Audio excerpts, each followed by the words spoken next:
के बारे में जानकारी प्राप्त करेंगे। ठीक है? Yes sir. ये श्याम पट पर मेरे द्वारा एक चित्र बनाया गया है। ये किसका चित्र है? घन का। घन पढ़ने से पहले हम लोग पिछला चैप्टर में हम वर्ग और वर्गमूल की जानकारी दी थी, मेरे द्वारा दिया गया। Yes sir. जैसे वर्ग की आकृति हम बताए थे। वर्ग की चार भुजा आपस में क्या होती है? बराबर। सेम एकदम बराबर होती है ना। हाँ। और 2 का वर्ग कितना होता है? 4 का वर्ग 16। गुड। 5 का वर्ग 25। ठीक इसी प्रकार से हम आज घन की अवधारणाओं के बारे में जानेंगे। ये किस चीज का चित्र है? घन का। तो घन में 3 डायमेंशन होता है, लंबाई, चौड़ाई और ऊंचाई। और सभी भुजाएं आपस में क्या होती है? बराबर। घन की सभी भुजाएं क्या होती है? बराबर होती है। अगर इसका हमको आयतन अगर निकालना हो, आयतन, तो भुजा गुणे भुजा गुणे भुजा, क्योंकि तीनों सभी भुजाएं आपस में क्या होती है? बराबर होती है। इसलिए भुजा गुणे भुजा कर लेने से और उनका गुणनफल जब प्राप्त कर लेंगे तो इसका हमको आयतन प्राप्त हो जाता है। आगे समझे ना? जैसे अगर मान लीजिए कि अगर इसकी भुजा ए मान लिया जाए, तो यह भी ए होगा, यह भी ए होगा। तो ए गुणे ए करते हैं तो गुणा में घात जुड़ता है जब कब? जब बेस बराबर हो। एक तो घात है, तो ए पर घात कितना हो जाएगा? 3।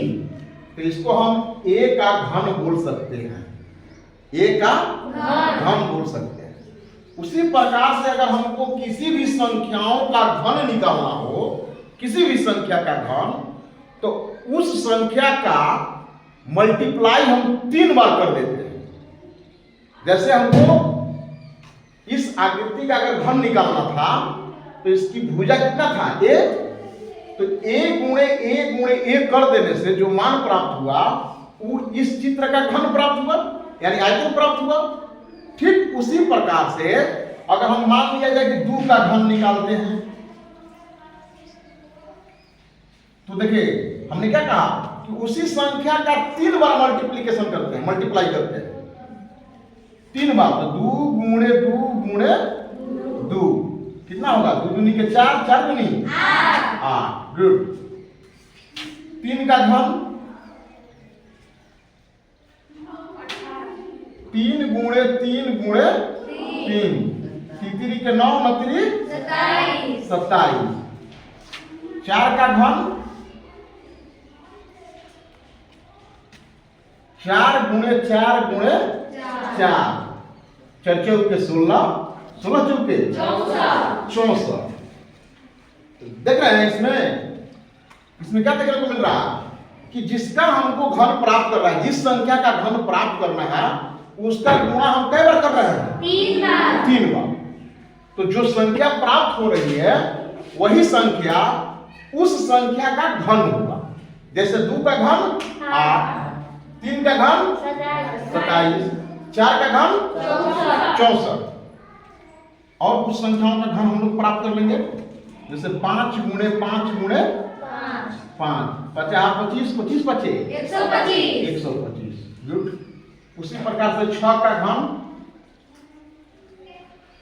6 गुणे 6 6 8 36 36 6 के 216। देख रहे हैं ना?